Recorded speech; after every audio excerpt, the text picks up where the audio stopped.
Welcome to Agribusiness Info Hub channel. Grab your notes because today we're putting on our policy analyst hats to look at an absolutely crucial explainer on India's fertilizer security crisis. Right now, global supply shocks are directly threatening our domestic agricultural stability, and honestly, the need to diversify our imports has never been more urgent. We're going to distill the latest data to see exactly how international chaos is squeezing both the government's wallet and corporate profit margins, and discuss the strategic moves we absolutely have to make to secure our farming future. Okay, let's dive into this. Here's our roadmap for today's explainer. We'll start with the global supply shock, look at India's import vulnerability, discuss managing the Kharif season, examine surging subsidy bills and corporate profit pressures, and wrap up with the diversification imperative. All right, Section 1, the global supply shock. Let's look at how geopolitical strikes are disrupting global commodity trade. So, to understand our current predicament, we really have to look outside our borders. Remember those late February joint strikes by the US and Israel on Iran? Well, they sent absolute shockwaves through global markets and really did a number on fertilizer supply chains. Just look at this. We saw a massive 81% surge in urea prices in just a 2-month window. To put that into perspective, the World Bank's baseline forecast only expected a 6 to 12% increase all the way out to 2026. This sudden spike just goes to show how fast geopolitical instability can shatter our domestic financial models and ultimately threaten the cost of food on our tables. Moving on to Section 2, India's import vulnerability. We need to evaluate our exact global exposure here. And this brilliantly illustrates the heart of the problem, a weakness that successive governments have really struggled to fix. We are looking at a 100% import dependence for potash. Just let that sink in for a second. India is a total agricultural powerhouse, feeding over 1 billion people. Yet literally every single ounce of this crucial nutrient has to be shipped in from places like Russia and Belarus. On top of that, we import 90% of our phosphate and a solid 25% of our urea. Basically, when global supply chains choke, Indian agriculture feels it almost instantly. Drilling down even further, our vulnerability is incredibly concentrated in the Gulf. We buy 30% of our urea and 30% of our DAP directly from this highly volatile region. But here's the real kicker. We rely on West Asia for 50% of our liquefied natural gas, or LNG. Why does that matter? Because natural gas is the primary fuel for making urea right here at home. So a disruption in the Gulf doesn't just block our finished fertilizer imports, it literally paralyzes our own domestic manufacturing plants.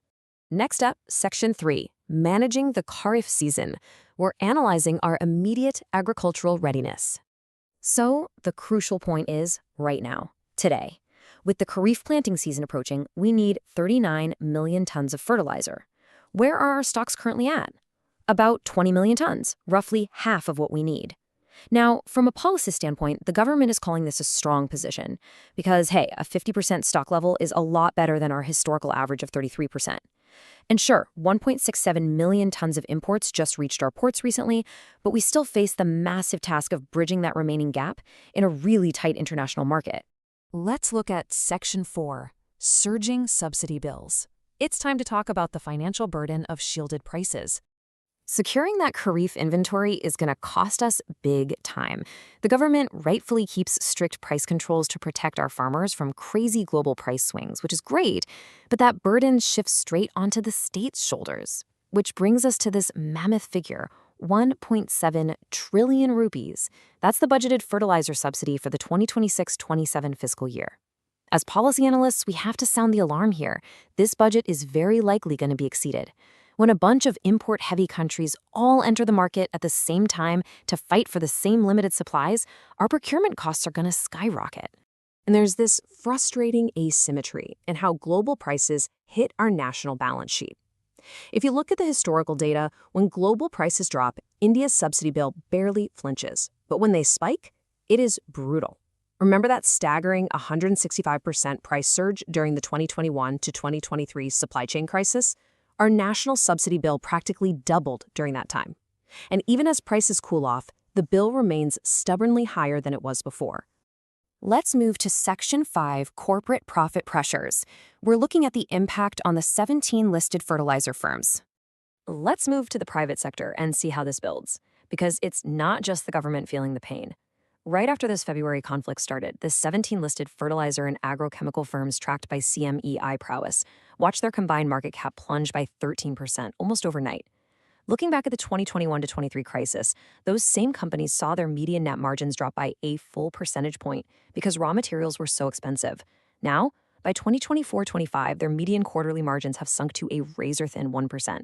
As long as these geopolitical issues drag out, raw material costs will just keep strangling corporate profitability. Finally, Section 6, the diversification imperative. We have to talk about moving away from Gulf dependency. This brings us to the actionable part of our policy brief. The status quo is just untenable. We absolutely have to pivot our procurement away from our heavy Gulf dependency. Thankfully, the government gets this and is casting a much wider net. Through multiple global tenders, like the big one on April 24th for 1.9 million tons, India is aggressively targeting a completely new mix of suppliers. We're talking Russia, Morocco, Australia, Indonesia, Malaysia, Jordan, Canada, Algeria, Egypt, and Togo. Spreading out geographically like this is exactly the kind of policy shift we need to lower the risk of relying too much on West Asia. Now, what's really interesting about this slide is the core question it leaves us with. Will India's aggressive import diversification outpace the extreme volatility of global fertilizer markets? Floating these global tenders is a great tactical move, for sure. But let's be real, we are racing a ticking clock of geopolitical chaos, ballooning state subsidies, and shrinking corporate margins. Achieving true fertilizer security is going to require some serious agility in our foreign procurement policy moving forward. Thanks for joining this explainer today on the Agribusiness Info Hub channel. Keep analyzing the data and stay tuned for more expert insights.